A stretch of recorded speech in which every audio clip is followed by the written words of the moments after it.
Ако може, почитуван повелете реплика, повелете. Бидејќи се колега Трајче Динков, нервозни повелете. колегите, јас знам од каде е нервозата. Од ова.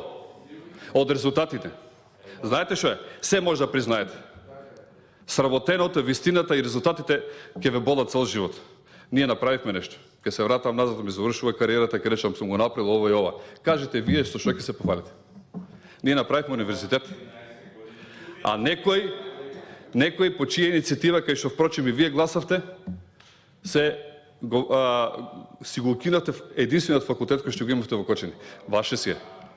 Значи тоа си е ваше. Така да, немој да ја префрлате работата на друга страна. Ние создаваме, почитуван колега. Создаваме. Која е поентата кај вас? Да речеме, вие што правите сега? Ја кревате темата, ова не чини, тоа не чини, оп, 179 милиони долари за патот со анекс. Разбирате ли?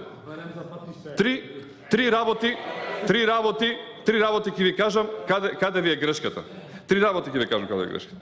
Им велите на луѓето, немојте да плаќате радиодифузна такса, тоа се даноци, арачи и така. Колега Трајче Динков, се молам ако може да се држиме за амандманот. Ајде бе. Добро.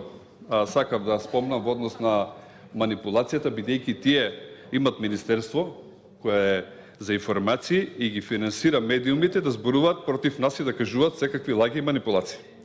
Почитуван колега, ај вака да зборуваме сега. Јас ве прашувам вас една работа, ајде да ја тргнеме политиката настрана. Знаете кога ќе растинете? Никој пат. Јас би сакал да биете подобри од нас, да направите нешто и во Кочани, тоа што и ветивте на луѓето дека ќе им давате поголема цена за оризот, ќе имате загарантирана откупна цена, дека овие система за наводнување ќе го подобрите, ќе дојде на една повисока степен на развој, ќе имаме капка систем за сите, ќе дадете малку повеќе за земјоделците, ќе вложите. Ако не беше ВМРО ДПМН, ќе се изумреше обработката на ориз тамо во таа општина. Една работа.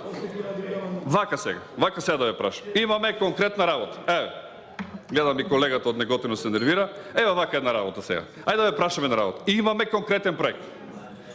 Треба да се направи и реконструира, да се прошири мостот во Карвинци и патот 600 метра. Дали, ве прашувам колеги, дали сакате да помогнете на општина Карвинци или некаде? Нема друго прашање. Јас ве замолувам, ви викам вака. Дали било вака или така, од длани или полани, не е важно. Во овој момент. Дали вие ќе помогнете нешто на општина Карвинци или ќе ветувате и ќе кажувате да, ние многу ве сакаме, ама не можеме сега да направиме. Еве, ве прашувам вас, дали вие сакате да помогнете или не? Еве, нека ми одговори некој, дали ќе гласа за овој амандман? Ништо не мора мене да ме сакате, не мора со мене да имате, не знам какви, со мене да се занимавате.